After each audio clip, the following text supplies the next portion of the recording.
Hello everyone, welcome back to my study point. Students, पिछली class में हमने cover किया था व्हाट इज़ मैक्रो इकोनॉमिक्स और फिर समझा था सर्कुलर फ्लो ऑफ इनकम, उसके 2 सेक्टर, 3 सेक्टर और 4 सेक्टर्स मॉडल्स को, रियल फ्लो और मनी फ्लो, लीकेजेस और इंजेक्शंस जैसे सेविंग टैक्स, इन्वेस्टमेंट और गवर्नमेंट स्पेंडिंग को हमने अच्छे से देखा था और समझा था कि इनकम कैसे इकोनॉमी के अंदर घूमती रहती है। तो दोस्तों, आज का टॉपिक वहीं से आगे बढ़ाते हैं और वीडियो में आगे बढ़ने से पहले आप चैनल पर नए हो तो चैनल को सब्सक्राइब कर लीजिए, क्योंकि यहाँ class 11, 12, BCom, BBA, MCom and MBA के कॉन्सेप्ट्स को बिल्कुल इजी लैंग्वेज में एक्सप्लेन किए जाते हैं। तो दोस्तों, आज के टॉपिक की तरफ बढ़ते हैं। तो आज हम समझेंगे नेशनल इनकम क्या होता है, नेशनल इनकम मेजर कैसे करते हैं, उनके मेथड्स क्या क्या होते हैं, जीडीपी, जीएनपी, एनडीपी, एनएनपी और उनके डिफरेंसेस को, रियल जीडीपी और नॉमिनल जीडीपी क्या होता है इसको, और फाइनली एट द एंड हम लोग समझेंगे एग्रीगेट डिमांड और एग्रीगेट सप्लाई का बेसिक इंट्रोडक्शन। तो चलिए स्टार्ट करते हैं आज के कॉन्सेप्ट से। दोस्तों, कॉन्सेप्ट में आगे बढ़ने से पहले मैं आपको छोटा सा एक वैल्यू समझाना चाहता हूँ। जब हम सर्कुलर फ्लो पढ़ रहे थे तब एक बात क्लियर हुई थी, इकोनॉमी में प्रोडक्शन होता है, उसे इनकम जनरेट होती है। ठीक है, जो प्रोडक्शन हो रहा है उससे इनकम जनरेट होती है और वही इनकम एक्सपेंडिचर भी बन जाता है। इसी टोटल इनकम को हम कहते हैं नेशनल इनकम। दोस्तों, सिंपल वर्ड में अगर समझे तो नेशनल इनकम का मतलब एक साल के अंदर कंट्री के जितने भी रेसिडेंट्स ने जितनी भी इनकम अर्न करी है थ्रू प्रोडक्शन एक्टिविटी, वो इनकम कहलाता है। ठीक है, अब इसे हम लोग पूरे अच्छे से डिटेल में रियल लाइफ एग्जांपल के साथ समझेंगे। साथ ही यहाँ पे मैं इंग्लिश में वीडियो दिखा रहा हूँ तो इसका मतलब ये नहीं कि मैंने सिर्फ सीबीएसई और आईसीएसई के स्टूडेंट्स को ही कवर किया है, नहीं, ये वीडियो सभी के लिए। अगर आप हिंदी मीडियम से हो और अपने एग्जाम में ये सारे आंसर्स लिखना चाहते हो तो आप इंग्लिश में भी लिख सकते हो, और अगर आपको हिंदी में लिखना है तो नीचे कमेंट लिख दीजिए, मैं वहाँ पे आपको पूरा ही वीडियो एक हिंदी में ट्रांसलेट करके दे दूंगा, अनुवाद करके दे दूंगा, जिससे आप अच्छे से याद करके अपना नोट्स बनाकर एग्जाम में हिंदी में लिख सकते हो। इस बात से बेफिक्र रहिए कि एक्सप्लेनेशन भी मैं इंग्लिश में करने वाला हूँ, नहीं, एक्सप्लेनेशन भी मैं हिंदी में करने वाला हूँ, ताकि आपको भी ये वीडियो बिल्कुल अच्छे से समझ में आ जाए। और काफ़ी टाइम पे जब मैं भी पढ़ाई करता था तो मुझको भी काफ़ी टाइम पे दिक्कतें आती थी इंग्लिश में समझने में या कुछ, तो उस चीज़ को मैं फील कर सकता हूँ कि हर चीज़ इंग्लिश में माइट भी थोड़ा सा डिफिकल्ट हो जाता है समझना, तो हम लोग उसे हिंदी तरीके से हिंदी में अच्छे से समझ सकते हैं। और मैं पूरी कोशिश करूंगा कि मैं आपको हिंदी में अच्छे से समझा सकूं। तो यहाँ पे कॉन्सेप्ट से एक बार फिर से शुरू करते हैं।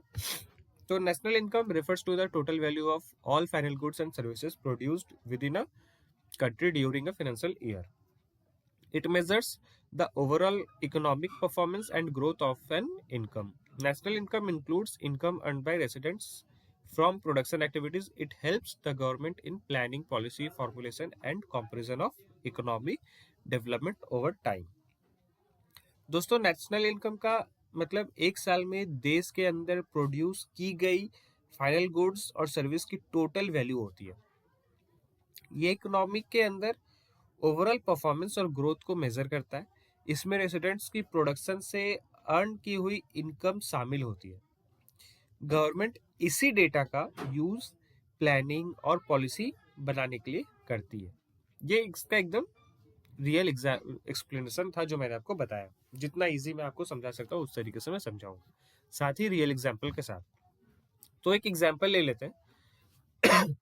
मान लीजिए इंडिया में फैक्ट्रीज है, आईटी कंपनीज है, फार्म्स है और डिफरेंट सर्विस सेक्टर्स है जो प्रोडक्शन करते हैं। ठीक है, उनकी जो टोटल वैल्यू होती है इनकम की, वही नेशनल इनकम का एक पार्ट होता है। ठीक है, आईटी सेक्टर में आप जो भी प्रोडक्शन कर रहे हो, वहां से जो आईटी सेक्टर इनकम जनरेट कर रहा है वो भी नेशनल इनकम का एक पार्ट होता है गवर्नमेंट सेक्टर पे। समझ में आया आपको?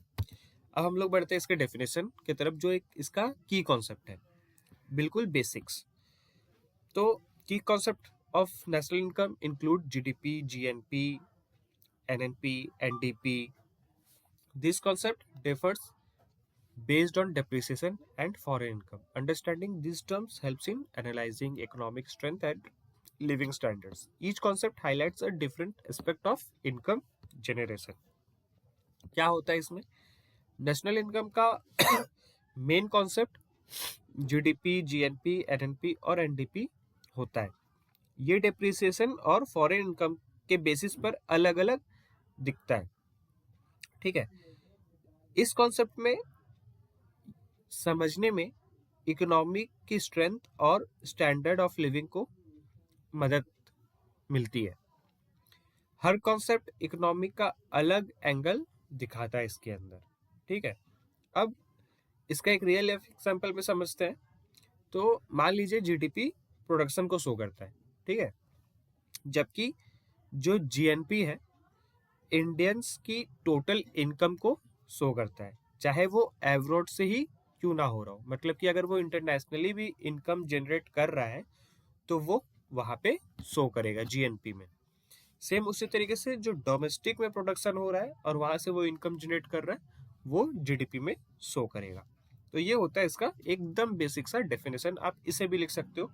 ये चैप्टर बहुत इंपॉर्टेंट है और एग्जाम में इससे रिलेटेड 1-2 क्वेश्चंस तो आते हैं, एक 5 मार्क्स के लिए और दूसरा 2 मार्क्स के लिए आता है। तो वीडियो को एकदम ध्यान से समझिएगा। मैं बिल्कुल तेजी से नहीं जाऊंगा, आराम से आपको समझाने की कोशिश करूंगा जितना इजी हो सके।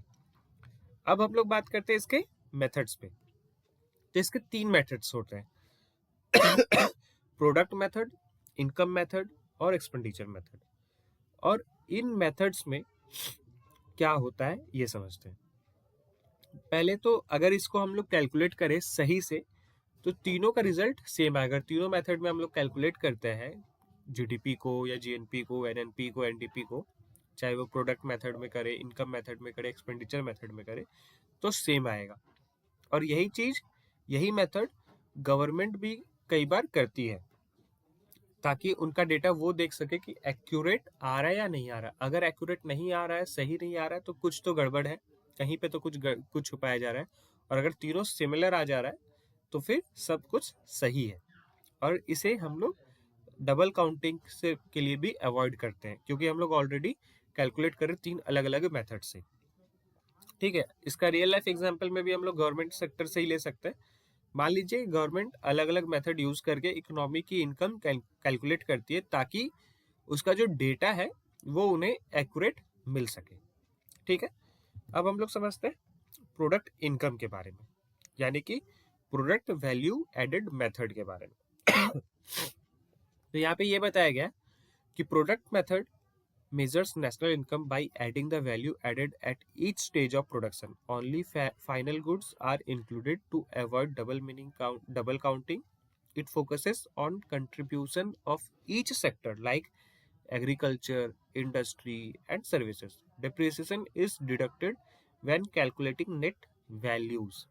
तो इसमें क्या बताया गया, प्रोडक्शन मेथड में हर स्टेज पर एक वैल्यू एडेड होता है जो जोड़कर नेशनल इनकम कैलकुलेट करता है। ठीक है, सिर्फ फाइनल गुड्स ही है जो इंक्लूड किया जाता है ताकि डबल काउंटिंग ना हो। इस मेथड में एग्रीकल्चर, इंडस्ट्री और सर्विस सेक्टर का कंट्रीब्यूशन देखा भी जाता है। नेट वैल्यू निकालने के लिए डिप्रिसिएशन भी माइनस किया जाता है इससे, ताकि आपको नेट इनकम का पता चले या नेट वैल्यू उसका पता चल सके।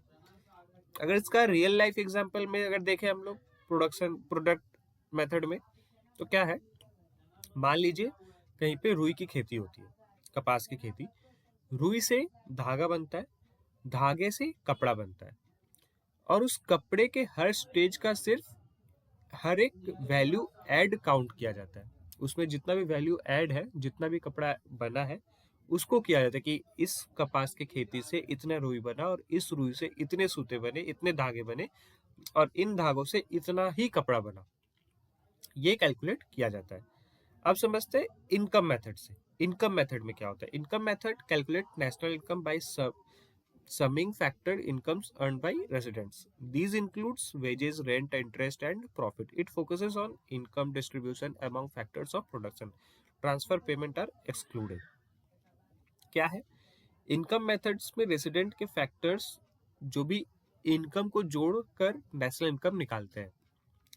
इसमें चाहे वो वेजेस हो, रेंट हो, इंटरेस्ट हो या फिर प्रॉफिट हो, जहाँ पे कहीं से भी वो प्रॉफिट आ रहा हो या फिर इंटरेस्ट आ रहा हो किसी जगह से, किसी का रेंट आ रहा हो, किसी का वेजेस किसी को मिल रहा हो, ये सब शामिल होते हैं जिसके अंदर। ये सब एक इनकम होता है। ये मेथड इनकम डिस्ट्रीब्यूशन पर फोकस करता है। ट्रांसफर पेमेंट्स जैसे पेंशन इंक्लूड नहीं होते। कोई भी पैसा कहीं पे ट्रांसफर हो रहा है या फिर पेंशन आ रहा है तो वो इसके अंदर इंक्लूड नहीं होता है। अब एक रियल लाइफ एग्जांपल में इसको समझते हैं फिर से। मान लीजिए एम्प्लॉयज है और उनकी जो सैलरी है, लैंडलॉर्ड्स का रेंट है और बिजनेस का जो भी प्रॉफिट है, ये सब ऐड किया जाता है सिवाय किसी भी पेमेंट ट्रांसफर का, कि आपने एक अकाउंट से दूसरे अकाउंट में भेज दिया पैसा, तो ये नहीं होता। किसी का उसमें पेंशन इंक्लूड है तो ये सब चीज इनकम के अंदर नहीं आता है। ठीक है, अब समझते हैं इसको एक्सपेंडिचर के तरीके से। Expenditure method measures national income by adding total spending on final goods and services. It includes consumption, investment, government expenditure and net exports. Expenditure method में फाइनल गुड्स और सर्विस पर किया गया टोटल खर्चा जो जोड़ा जाता है, उसमें चाहे कंजम्पशन हो, इन्वेस्टमेंट हो, गवर्नमेंट स्पेंडिंग या फिर कोई नेट एक्सपोर्ट्स हो, वो सब शामिल होता है। इसे ही हम लोग एक्सपेंडिचर मेथड कहते हैं और इसको ही कैलकुलेट करते हैं और फिर हम लोग को इसका फाइनल आंसर निकलता है। इसका फॉर्मूला होता है consumption plus investment plus government spendings plus और उसके जो एक्सपेंडिचर है या फिर कुछ भी उसके जो एक्सपोर्ट और इंपोर्ट्स है उनको माइनस करके ये कंपनी का टोटल डिमांड दिखाता है कि कंपनी में कितना डिमांड बढ़ा है, कितना इनकम आया है, जितने भी उनके इंपोर्ट एक्सपोर्ट्स हो रहे हैं उनको लेस करके। ठीक है, अब अगर इसका रियल लाइफ एग्जांपल में इसे समझे तो हाउस होल्ड स्पेंडिंग मान लीजिए, या फिर अगर हाउस होल्ड स्पेंडिंग के साथ फैक्ट्री में अगर है तो उसका इन्वेस्टमेंट, आपके हाउस होल्ड स्पेंडिंग के साथ साथ फैक्ट्री में कोई इन्वेस्टमेंट है, उसके साथ कुछ गवर्नमेंट प्रोजेक्ट्स है और डिफरेंट एक्सपोर्ट और इंपोर्ट हुआ है वैल्यू, उसको हम लोग कैलकुलेट करते हैं। जो मैंने आपको अभी फॉर्मूला बताया उस फॉर्मूला के साथ अगर कैलकुलेट करते हैं तो आपको आपका एक्सपेंडिचर मेथड मिल जाएगा। तो ये कुछ मेथड्स थे और इन्हीं मेथड से हम लोग अपना नेशनल इनकम कैलकुलेट करते हैं। अब हम लोग समझते हैं GDP. GDP gross domestic product क्या होता है? GDP is total value of all final goods and services produced within the domestic territory of a country during a year. It includes production by both residents and foreigners. GDP reflects domestic economic activity. It is widely used to measure economic growth. क्या होता है GDP? दोस्तों, एक साल में देश के अंदर प्रोडक्शन किया गया फाइनल गुड्स और सर्विसेज का टोटल वैल्यू होता है। इसमें रेसिडेंट्स और फॉरेनर्स दोनों का प्रोडक्शन इंक्लूड होता है, चाहे वो डोमेस्टिक में रह रहा हो या फिर कोई फॉरेनर आके इसमें रह रहा हो, सभी का प्रोडक्शन इसमें इंक्लूड होता है। जीडीपी डोमेस्टिक इकोनॉमिक एक्टिविटी को दिखाता है, या फिर ये भी कह सकते हैं कि ये ग्रोथ मेजर करने का भी मेन इंडिकेटर होता है जीडीपी। इसका रियल लाइफ एग्जांपल में समझते हैं। इंडिया में अगर मान लीजिए फॉरेनर कंपनीज का प्रोडक्शन भी है तो वो भी जीडीपी का एक पार्ट होता है। होप आपको ये समझ में आया होगा। जीएनपी समझते हैं। GNP includes GDP plus net factors income from abroad. It measures income earned by resident of a country regardless of location. GNP shows national income ownership of production. It is useful for understanding citizens income. क्या होता है GNP? GNP को सबसे पहले तो calculate किया जाता है GDP plus net factor income के साथ। जो अब्रॉड से होता है। ठीक है, इसमें रेजिडेंट्स की इनकम इंक्लूड होती है, चाहे वो कंट्री के अंदर अर्न हो रहा हो या बाहर। जीएनपी नेशनल इनकम को बेटर रिफ्लेक्ट करता है। ये सिटीजन्स की अर्निंग कैपेसिटी को भी दिखाता है।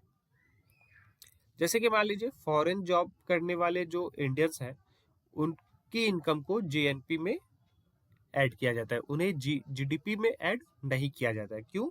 क्योंकि जो फॉरेन जॉब कर रहे हैं, फॉरेन में जो जॉब कर रहे हैं, वो फॉरेन जाके जो जॉब कर रहे हैं वो इंडियन है, और इंडियन का इनकम अगर आ रहा है तो वो जीएनपी में इंक्लूड होगा, ना कि जीडीपी में। क्योंकि यहाँ पे हम लोग यही समझ पा रहे हैं, जीएनपी का मतलब ग्रॉस नेशनल प्रोडक्ट, और जीडीपी का मतलब होता है ग्रॉस डोमेस्टिक प्रोडक्ट। डोमेस्टिक मतलब कि लोकल, और नेशनल का मतलब जो नेशनली इंटरनेशनली वे में कर रहा है। ठीक है, अब हम लोग समझते हैं एनडीपी और एनएनपी को। इसमें क्या है? NDP is GDP minus depreciation. It shows net production after accounting for wear and tear of capital. NNP is GNP minus depreciation and represent true national income. These measures give a more accurate picture of income. क्या है दोस्तों? NDP सबसे पहले निकालने के लिए हम लोग को जीडीपी से डेप्रिसिएशन को माइनस करना पड़ता है। ये कैपिटल के वियर एंड टियर के बाद का प्रोडक्शन दिखाता है। वहीं एनएनपी भी सेम तरीके से कैलकुलेट होता है, जहाँ पे जीएनपी को हम लोग डेप्रिसिएशन से माइनस करते हैं, और ये ट्रू नेशनल इनकम को बताता है। ये इकोनॉमी का रियल इनकम भी बताता है। ठीक है, जी एनडीपी और एनएनपी। अब हम लोग समझते हैं इसका रियल जीडीपी और नॉमिनल जीडीपी में क्या डिफरेंसेस होते हैं। Nominal GDP is measured at current prices and includes inflation. Real GDP is measured at constant prices and excludes inflation. Real GDP shows actual growth in production. It is better for comparing economic growth over time. क्या है? GDP जो nominal है वो current price पर major होता है, और वही इन्फ्लेशन इंक्लूड करता है। वहीं जीडीपी जो रियल जीडीपी जो है वो कंस्टेंट प्राइस पर मेजर होता है और इन्फ्लेशन रिमूव करता है। ये काफ़ी पेचीदा डेफिनेशन रहता है, तो इसे आप लोग अच्छे से समझिएगा। वीडियो को बार बार रिवाइंड करके एक बार सुनिएगा कि मैं क्या बोल रहा हूँ। Real GDP actual production growth दिखाता है, और लॉन्ग टर्म कंपैरिजन के लिए ये सबसे बेस्ट होता है। इसका रियल लाइफ एग्जांपल में अगर समझे, मान लीजिए प्राइस बढ़ने से इनकम भी बढ़ने लगती है। ठीक है, बढ़ी मतलब, या फिर बढ़ सकती है, ऐसा भी कह सकते हैं। अगर प्राइस बढ़ने से इनकम बढ़ रहा है तो प्रोडक्शन पे भी सेम इम्पैक्ट पड़ता होगा? नहीं, ऐसा नहीं होता। प्रोडक्शन सेम होता है, बट रियल जीडीपी सेम रहेगा। ठीक है, क्या है? अगर प्राइस बढ़ने से इनकम बढ़ने लगती है, या बढ़ सकती है, या फिर बढ़ती हुई दिखती है, पर प्रोडक्शन सेम हो, तो रियल जीडीपी भी सेम ही रहेगी। क्योंकि हम लोग क्या कर रहे हैं, उसके प्रोडक्शन पे हम लोग जीडीपी निकाल रहे हैं कि कितना प्रोडक्शन हुआ है। हम लोग डिमांड नहीं देख रहे कि कितना डिमांड है, हम लोग देख रहे कितना प्रोडक्शन है। ठीक है, तो जीडीपी में इसका इम्पैक्ट कुछ भी नहीं पड़ेगा। तो ये था नॉमिनल और रियल का डिफरेंस। अब हम लोग समझते हैं, वीडियो के आखिरी पॉइंट पे हम लोग पहुंच चुके हैं, जहाँ पे एग्रीगेट डिमांड का इंट्रोडक्शन मैंने दे रखा है, और एग्रीगेट सप्लाई का। तो एग्रीगेट डिमांड कहाँ है? Aggregate demand refers to the total demand for goods and services in an economy at a given price level. It includes consumption, investment, government spending, and net exports. Aggregate demand shows total spending in the economy. It plays a key role in determining output and employment. क्या है? Aggregate demand का मतलब होता है economy में total goods और service का जो भी डिमांड है उसको दिखाना। इसमें कंजम्पशन, इन्वेस्टमेंट, गवर्नमेंट एक्सपेंडिचर और नेट एक्सपोर्ट शामिल होता है। एग्रीगेट डिमांड इकोनॉमी का टोटल स्पेंडिंग दिखाता है। ये आउटपुट और एम्प्लॉयमेंट डिसाइड करता है। यही आउटपुट भी और एम्प्लॉयमेंट भी डिसाइड करता है। ठीक है, जैसे मान लीजिए फेस्टिव सीजन में टोटल डिमांड बढ़ने से प्रोडक्शन और जॉब बढ़ जाता है, क्योंकि अगर डिमांड बढ़ रहा है तो हमें लोग भी ज़्यादा चाहिए, प्रोडक्शन भी ज़्यादा करना, ज़्यादा प्रोडक्शन के लिए ज़्यादा लोग चाहिए। एक आदमी अगर 10 प्रोडक्शन कर रहा है तो हमें 20 करवाना है, तो एक और आदमी को जोड़ना होगा, क्योंकि एक आदमी एक बार में 2 प्रोडक्शन नहीं कर सकता। ठीक है, तो हमें प्रोडक्शन बढ़ाने के लिए एम्प्लॉयमेंट भी जनरेट करना पड़ता है। सेम अगर एग्रीगेट सप्लाई की बात करें तो aggregate supply refers to the total supply of goods and services in an economy at a given price level. It depends on factors like cost of production and technology. AS shows the productive capacity of the economy. It works together with AD to determine equilibrium. ठीक है, अब क्या है aggregate supply का मतलब economy में total goods और service की सप्लाई होती है। ठीक है, ये प्रोडक्शन कॉस्ट और टेक्नोलॉजी पर डिपेंड करती है। ये इकोनॉमिक की प्रोडक्शन कैपेसिटी दिखाता है और साथ में जो डिमांड है, एग्रीगेट डिमांड है, उसके साथ मिलकर इक्विलिब्रियम बनाता है। अगर इसे हम लोग और अच्छे से समझे तो मान लीजिए एक मशीन है और वो टेक्नोलॉजी से सप्लाई करता है, फर्म्स ज़्यादा सप्लाई करता है, मशीन से ज़्यादा, टेक्नोलॉजी से ज़्यादा सप्लाई कर पाता है। ठीक है, जो इनमें बेटर है वो टेक्नोलॉजी है। मशीन अच्छा होता है, बेटर मशीन अच्छे होते हैं, लेकिन मशीन से भी अच्छा टेक्नोलॉजी है कि अगर आपका टेक्नोलॉजी सही से है तो वो किसी भी फर्म से ज़्यादा सप्लाई कर पाएगा। तो ये एग्रीगेट सप्लाई है। ठीक है, तो दोस्तों एग्रीगेट सप्लाई में और एग्रीगेट डिमांड में आपको अंतर समझ में आया होगा। अब हम लोग अपने आखिरी पड़ाव पे पहुंचते हैं। तो आज अभी तक हमने जो कवर किया है वो नेशनल इनकम का मीनिंग है, उसके 3 मेथड्स हैं, जीडीपी, जीएनपी, एनडीपी, एनएनपी का डिफरेंस है, रियल और नॉमिनल जीडीपी, और एग्रीगेट डिमांड और सप्लाई का बेसिक इंट्रोडक्शन को हम लोगों ने समझा है। नेक्स्ट क्लास में दोस्तों हम डिटेल में पढ़ेंगे नेशनल इनकम के न्यूमेरिकल्स क्या होते हैं, जीडीपी और वर्सेस जीएनपी बेस्ड क्वेश्चंस क्या क्या आ सकते हैं, और एग्रीगेट डिमांड और एग्रीगेट सप्लाई डायग्राम्स के साथ एक्सप्लेनेशन को और अच्छे से समझेंगे। तो दोस्तों वीडियो अगर यूजफुल लगा हो तो लाइक ज़रूर करें, अपने फ्रेंड्स के साथ शेयर करें और चैनल को सब्सक्राइब करना बिल्कुल मत भूलिए। This is Mayank study point. यहाँ कॉन्सेप्ट्स मिलते हैं सिंपल, क्लियर और इजी, एग्जाम रेडी।